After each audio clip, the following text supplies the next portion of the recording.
खुलुमबाय मैया आबहावा सान एबा वर्ल्ड एनभाइरनमेन्ट डेमोन आरो मैया आसामाव बिफां फुलि गायनानै रेकर्ड खालामनो हादों होननानै जोङो मिथिनो मोन्दों।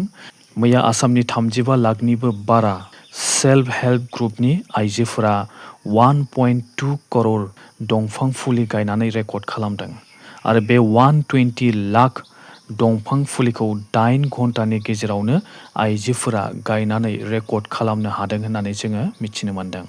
मैया आसाम सरकारा आसामाव साख्रि मावग्रा आरो पेन्सनारफोरनि डियारनेस एलाउन्सखौ 2% बारायना होबाय। 58%निफ्राय 60% खालामना होबाय होननानै जोङो मिथिनो मोन्दों।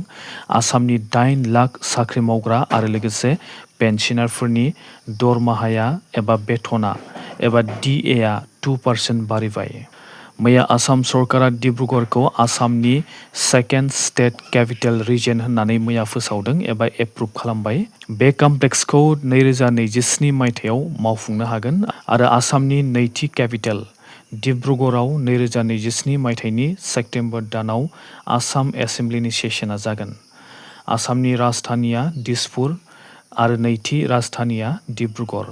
आसामनि एमएलएफोरनि फान्डखौ मैया बारायना होनायखौ जों नुनो मोन्दों। 2026 आरो 2027 मायथाइनि थाखाय बे बोसोरसेयाव गावबा गावनि समस्तिखौ जौगाहोनो थाखाय एमएलएफोरनो 1 बोसोरनि थाखाय 1,50,00,000 रां हरनाय जागोन। माने समस्ति मोनसेनि सासे एमएलएआ गावनि ओनसोलखौ एलएडि फान्डनि गेजेरजों डेभेलपमेन्ट खालामनो थाखाय आसाम सरकारनिफ्राय सासे एमएलएआ 1,50,00,000 रां मोनगोन बोसोरसेयाव। आरो लोगोसे 2027 आरो 2028 मायथाइयाव बे एलएडि फान्डनि रांखौ बारायना होनो नागिरनायखौ जों नुनो मोन्दों।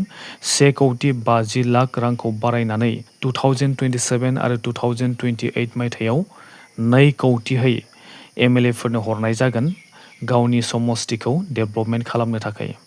आरो बे रांनि मादावनो 10% रांखौ बिथांमोना सोलोंथाइनि इकुइपमेन्ट बायनायाव बाहायनो नांगोन आरो लोगोसे डिसेबल एबा बिकलांगफोरनि इकुइपमेन्ट बायनायाव 10%खौ बिथांमोना बाहायनो नांगोन।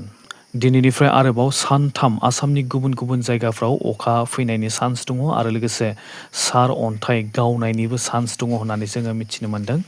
जोङो नुनो मोन्दों थांनाय सानफोराव आसामनि गुबुन गुबुन जायगाफ्राव गोबां सार अन्थाइ गावदों आरो बे सार अन्थाइ गावनायाव गोबां मानसिफोराबो थैनो गोनां जादों। आसामनि बाजेट सेसना 2026 मायथाइनि 6 जुलाइ खालारनिफ्राय जागोन। बे बाजेट सेसना गासै 21 सान जागोन आरो बे बाजेट सेसनाव 2026 आरो 2027 मायथाइनि फुल स्टेट बाजेट एबा बोसोरसेनि बाजेट खालामनाय जागोन।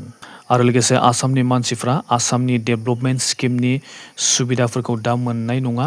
मानोना बाजेट जोबनायनि उनावसो जेसेबांखि स्किमनि गेजेरजों आसामनि आइजोफोरा सुबिदाफोरखौ मोनोमोन बे सुबिदाफोरखौ दा मोननाय नङा। बे सुबिदाफोरखौ आरोबाव 1 आगष्टनिफ्रायसो होफाफिननाय जागोन होननानै जोङो मिथिनो मोन्दों। दासिमनि रादाबा एसेनोसै। Thank you.